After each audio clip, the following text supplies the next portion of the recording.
Thousands of locals and foreign nationals are escaping the fighting in Sudan through the borderline crossing of Arkin or coastal. Travelers have been forced to spend days on the Sudanese side until they sort out their entry to Egypt. CGTN correspondent Adel El-Mahrouky is at the border with the latest update.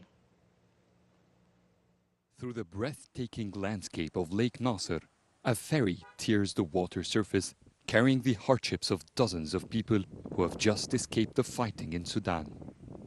These groups are coming from Qustul, one of two land crossings at the Egyptian-Sudanese border, which lately is becoming more popular. Qustul is just a 15-minute ride from Wadi Halfa, the closest city in Sudan to the border. There, people can find more humane conditions during their long wait to enter Egypt.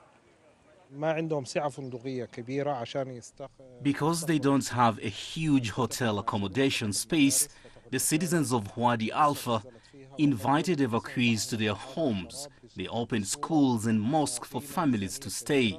They have shared their food and drink with us. That's a great humanitarian support, but that also led to a huge crowd, a shortage in food and shortage in fuel. The journey through Qustul is also much more enjoyable than the other crossing, Arkin.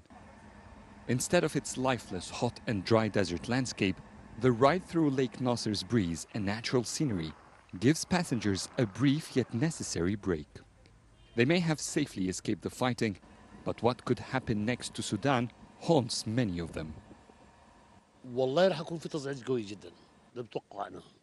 I believe there will be a great escalation in the fighting. The evacuation by the French, the Germans and the Americans and others was incredibly fast. While many ceasefire agreements were announced, none was in place. Both sides continued their attacks.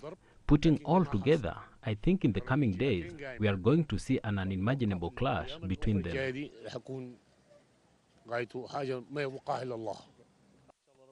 After 5 days on the road, Hassan's journey from the Sudanese capital Khartoum ended as soon as he crossed to Egypt through the Qustul crossing.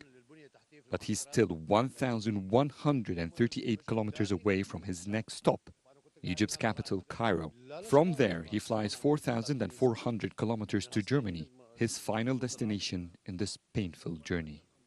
One of the main advantages to come to Egypt through the Qustul crossing is that it's very close to the Sudanese city in Wadi Halfa, just 20 kilometers away from the Egyptian border, which means that many people can rest and find some services until they clear their way into Egypt. But one of the downsides is that there are many transportations to reach the Egyptian mainland, and from there, still a very long way ahead to Cairo. Adel El-Mahrouky, CGTN, from Abu Simbel, Egypt.